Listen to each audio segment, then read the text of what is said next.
Now we'll move on to the sixth presenter, Dr. Karunakar from Usmania General Hospital, Hyderabad. Good afternoon, judges. First of all, I would like to thank the organizers for selecting our CD presentation to be presented here. And also I would like to thank the superintendent and head of the Department of Cardiology and head of the Department of Surgical Gastroenterology, Usmania General Hospital. This case was done in April 2012 by Professor Dr. K.M. Reddy in Usmania General Hospital. So, Mr. Ravi, 33 years old male, laborer, resident of Kazipet, Warangal district.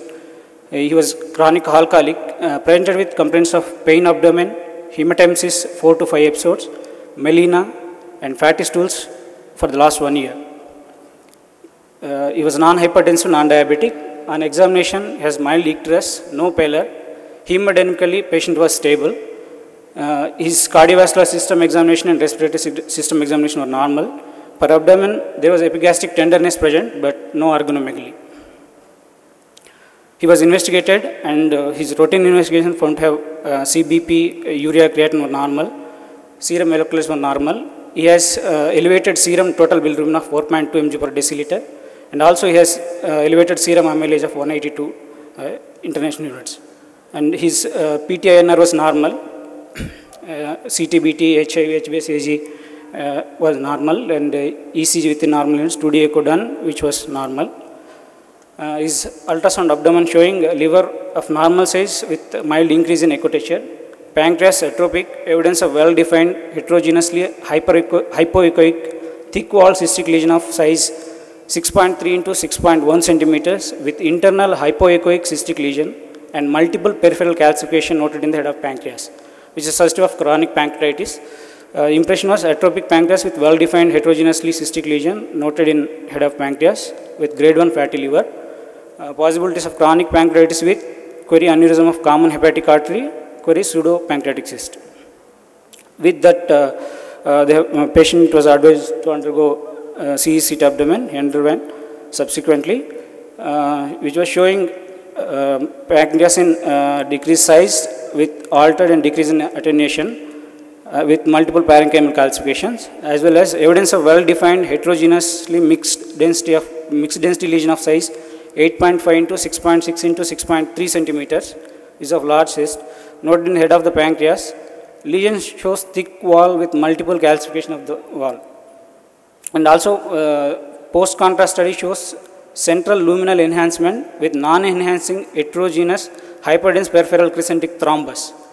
The lesion is stretching portosplenic confluence causing extensive compression over the IVC. So impression was chronic pancreatitis with aneurysm of common hepatic artery at the head of the pancreas and porta hepatis with peripheral crescentic non-enhancing thrombus causing extensive compression over the IVC. Stretching splenoportal confluence with collaterals at periportal areas. This was a CT, contrast enhanced CT film showing contrast enhanced lesion in the head of the pancreas. So with this, with the above history and clinical presentation, patient referred from Warangal to the Usmania General Hospital, was admitted in surgical gastroenterology department, and subsequently referred to us for possible identification and embolization of the bleeding artery. So here we have a little bit review of the celiac trunk anatomy. So celiac trunk is a major ventral branch of the abdominal aorta, arises at the level of upper border of L1 vertebra between T12 and L1. So it immediately trifurcates into splenic artery, left hepatic artery, and common hepatic artery. So this common hepatic artery runs to the right, and it takes a superior turn. There it will give off a branch called gastroduodenal artery. After that, it's known as proper hepatic artery, which is again divided. So gastroduodenal artery gives off branches to the head of the pancreas to the superior pancreaticoduodenal artery, and it will give branches to the duodenum to the supraduodenal arteries and continues as gastroepiploic artery. So we have planned celiac trunk angiogram done through the right femoral approach using JR4 guiding catheter, and this was a celiac angiogram which was showing the bleeders from the gastroduodenal artery there. So we have visualized the gastrointestinal artery bleeders and guide wire crossed across the bleeding point, crossed with the balloon support. This is the guide wire, and this is we have crossed the lesion.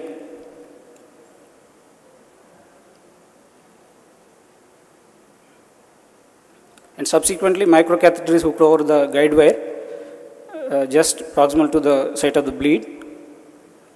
Then we have injected with the gel foam.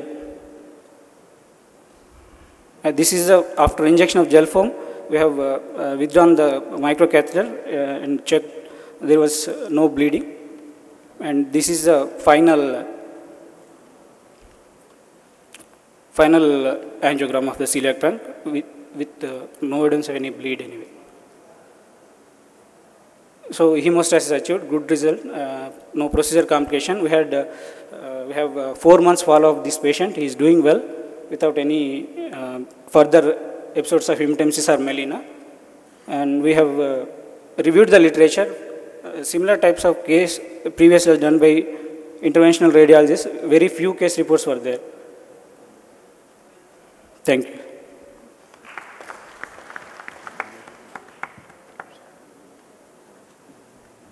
Okay. Thanks, Dr. Karnakar.